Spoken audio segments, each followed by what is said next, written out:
À l'essai aujourd'hui sur motonet.com, la Royal Enfield Super Meteor 650, grosse nouveauté pour la marque d'origine britannique qui appartient aujourd'hui au groupe indien Eicher.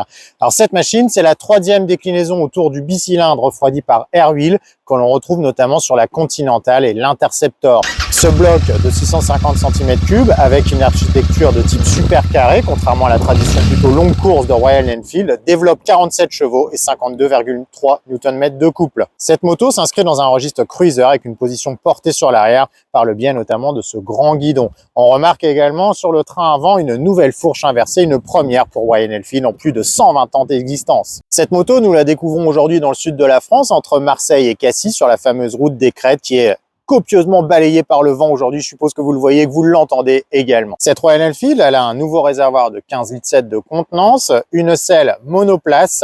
Vous voyez ici, copieusement creusée à 740 mm de hauteur, ce qui permet à un pilote d'1,75 m comme moi de toucher au sol sans aucun problème. Il existe également une déclinaison Tourer avec un pare-brise rigide, une selle un peu plus confortable, notamment dans le cadre du duo. En revanche, elle n'est pas fournie d'office avec les sacoches rigides qui sont présentes en option. On remarque également sur cette version Tourer un 6 bar sur l'arrière de la selle passager.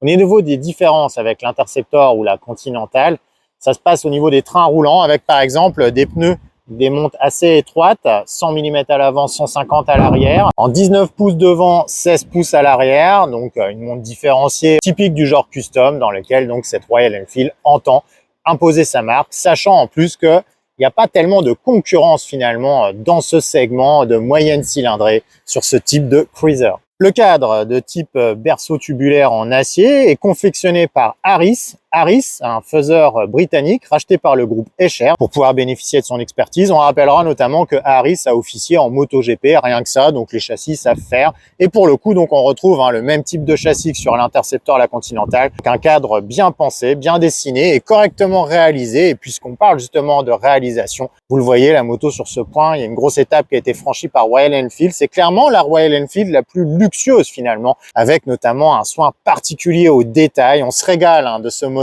refroidi par air wheel avec ses ailettes apparentes, biton, c'est quand même très joli. Regardez aussi ce gros carter d'embrayage avec le logo Royal Enfield ici en métal, les longs silencieux saucissons chromés avec beaucoup d'éclat et un soin particulier apporté justement aux jointures. On a également ici une petite grille chromée pour cacher l'injection, un éclairage full LED avec un feu rond très joli, des coutures surpiquées sur les selles, des poignées marquées de Royal Enfield, des leviers en métal massif qui respirent le sérieux. Bref, une moto très correctement réalisée, qui fait plaisir à l'œil, qui a une belle ligne en plus, vous le voyez, basse, ramassée, avec ce large guidon, ce phare rond typique du genre, une moto élégante, raffinée. Un coup d'œil sur sa partie arrière avec des combinés amortisseurs qui s'ébattent sur 101 mm. Donc ça, c'est quand même assez court comme débattement. Ça laisse augurer d'une progressivité et d'une absorption des chocs potentiellement en retrait. Mais là encore, c'est assez typique du genre custom. Ces amortisseurs sont uniquement réglables en précharge, là où la fourche inversée Showa est, elle, non réglable. Périphérique toujours, on passe au freinage avec des étriers By-Brie, la filiale indienne de Brembo, avec un simple étrier 2 pistons à l'avant, qui peut paraître un peu sous-dimensionné pour arrêter les 241 kg en ordre de marche annoncé par le constructeur. À l'arrière, on a également un étrier By-Brie qui lui aussi a 2 pistons. Donc là, on sent que le constructeur a mis l'accent justement sur ce freinage arrière, toujours dans les codes custom. On termine ce tour du propriétaire avec l'instrumentation. Instrumentation avec un compteur à aiguille, bien lisible, qui accueille une fenêtre digitale dans laquelle apparaît notamment le niveau d'essence, 2 tripes, l'heure, et c'est à peu près tout, il n'y a pas de régime moteur. Juste à côté, on a un petit cadran, il s'agit d'un tripper, un système qui permet d'afficher l'itinéraire virage par virage sous forme de flèche en se raccordant avec son téléphone portable. Une fonctionnalité bien pratique qu'on apprécie, en plus d'avoir 2 séries sur cette moto pleine de charme. Au guidon de cette Royal Enfield Super Meteor, un guidon large, recourbé aux extrémités pour bien tomber vers le buste. Un guidon qui offre également un bon contrôle du train avant.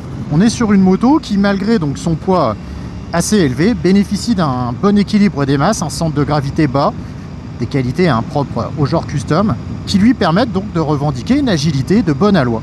Alors évidemment, c'est pas une gazelle, mais dans les petits virages, là vous voyez, sur la route de Cassis, dans le sud de la France, On lutte pas contre la moto, bien aidé aussi par sa monte pneumatique étroite qui favorise justement un bon placement en courbe. Cette monte pneumatique, eh bien, elle s'est avérée plutôt agréable. Il n'y a pas beaucoup de renvoi d'informations avec ces pneumatiques sites. Malgré tout, il y a du grip, on n'a pas été pris en défaut, alors que parfois, les petits virages ici qui se referment peuvent être parsemés de sable. Eh bien, on n'a pas été pris en difficulté justement par ces pneumatiques. L'ergonomie est agréable, même si le réservoir se révèle assez ventru entre les cuisses, et en plus il a une forme bombée qui vient un petit peu gêner l'intérieur des cuisses au détriment d'un parfait confort. Les leviers sont réglables en écartement, en revanche l'amplitude proposée n'est pas très élevée, ce qui fait que les petites mains seront peut-être mal à l'aise. Le sélecteur active une boîte de vitesse précise, agréable. Il est même possible de monter les rapports à la volée. En revanche, Motonet déplore que les rapports sont un poil longs. Vous voyez, la deuxième par exemple prend 95 km/h avant le rupteur. On est parfois obligé de repasser la première en ville dans les toutes petites manœuvres durant lesquelles on déplore également un rayon de braquage assez long, rançon de la fourche inversée de gros diamètre. Et ces rapports très longs, ça se fait ressentir à partir des intermédiaires et surtout sur les rapports supérieurs. En 6e à 90, les relances sont assez poussives. Avec des rapports plus courts, ça permettra au moteur de mieux s'exprimer. Pourquoi? Parce que ce moteur, il a quand même une certaine appétence pour les tours, grâce à sa course courte. Donc, c'est un moteur de custom, bien sûr, qui n'est pas forcément destiné à être cravaché dans les tours, mais il y va sans rechigner, sans trop de vibrations par ailleurs désagréables. Ce moteur, effectivement, il s'épanouit à partir des mi-régimes et il va chercher sa puissance. Alors évidemment, 47 chevaux, c'est pas une catapulte, clairement, mais malgré tout, il y a une belle montée en régime. Et on prend plaisir justement quand on est sur le bon rapport. Là, vous voyez, on virevolte en 2e, 3e, là, dans un parcours très sinueux. Eh bien, on prend plaisir, tout en ayant de belles relances à très bas régime, parce que ce moteur, il est élastique. On peut vraiment descendre très bas dans les tours sans incognement. 4e en agglomération à 30 à l'heure, aucun problème, ça ne cogne pas. Bien aidé par ailleurs par une injection bien réglée, avec une sonorité grondante très agréable, presque un tantinet sportif justement quand on va chercher les mi-régimes. Un moteur donc réussi sur bien des plans. C'est un moteur rond, savoureux, volontaire, avec évidemment des performances limitées, bien entendu. Il faut se rappeler à quel type de moto on s'adresse et également la marque. Royal Enfield n'a pas bâti sa réputation depuis plus d'un siècle sur la performance. Cependant, ce moteur, c'est pas un poumon. Il délivre sa puissance avec une belle joie de vivre. Et même là, aujourd'hui, vous voyez, en plus, il y a énormément de vent. Vous l'entendez, évidemment, durant cette séquence embarquée. Eh bien, malgré le vent, eh bien, ce bloc, il se montre gaillard. En termes de partie cycle, le cadre Harris ne prête absolument pas le flanc à la critique. C'est quelque chose qu'on avait déjà remarqué sur la Continental, l'Interceptor. Et là, vu qu'on est globalement sur les mêmes bases, pas de mauvaise surprise. Il y a de la stabilité. C'est un châssis qui a de la flexibilité également, donc qui permet des inscriptions en courbe progressive. La fourche inversée réalise un très bon job là-dessus. Pour une première, pour Royal Enfield, ils ne se sont pas ratés. Le train avant lit bien la route, je vous l'ai dit, il y a de l'agilité, il y a de la maniabilité. Par exemple, là, hop, un virage comme ça, là, qui tend à se refermer en descente. L'inscription en courbe est franche. On contrôle bien le train avant. Et ce, même en gardant un petit peu de frein sur l'angle. Le frein, en revanche, alors lui, il se montre un peu feignant à l'avant. Évidemment, un simple étrier de piston pour 240 kg, c'est pas assez, on s'en doutait. Fort heureusement, il y a un très très bon frein arrière qui permet des corrections de trajectoire. Là, vous voyez, hop, je prends la courbe juste au frein arrière et ça passe crème. Je vous parlais de la fourche qui réalise donc un bon compromis dynamisme, confort. Il n'en va pas de même pour les amortisseurs avec leur petit débattement là, de 10 cm. S'il y a une absorption des chocs qui est vraiment très sèche, on est tout de suite dans le dur, entre guillemets. Il manque du débattement pour avoir de la progressivité. C'est d'autant plus vrai sur la version Cruiser, donc avec cette selle monoplace. L'assise manque d'épaisseur. Par conséquent, le maintien est un petit peu limite. Et comme en plus, l'amortissement est également vite en des réactions dures, on a un confort général qui n'est pas exceptionnel sur la moto, qui par contre sur la version Tourer, avec sa selle mieux dessinée, s'améliore significativement.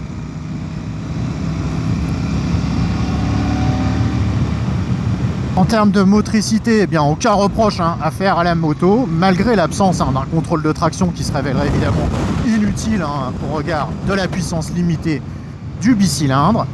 Sur route sèche comme aujourd'hui, on n'a eu aucune dérobade.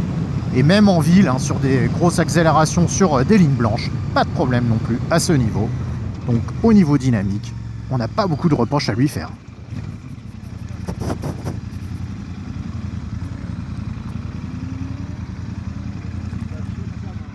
Que conclure de ce premier essai de la Super Meteor 650? Eh bien que c'est une moto qui nous a charmé avec son moteur volontaire, qui a du peps, de la joie de vie, qui a certes des performances limitées dans l'absolu, mais qui délivre des sensations suffisantes pour flâner agréablement sur des routes viroleuses. Sur ce point, le contrat est rempli.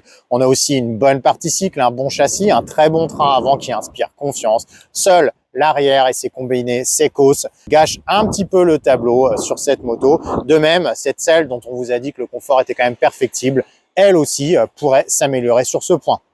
Au final, on a une moto homogène, bien née, qui n'est pas clinquante, qui n'est pas ostentatoire, mais qui fait plaisir à l'œil de façon discrète, en laissant justement le regard glisser sur sa silhouette agréable. Enfin, autre argument favorable à ces Super Meteor 650, c'est leur prix, puisqu'elle démarre ici en version cruiser à 7 890 € en coloris uni et grimpe à 8 390 € pour la version Tourer, donc avec ce grand pare-brise et ce CC bar. Donc des prix très bien placés pour ces motos qui clairement en donnent pour leur argent.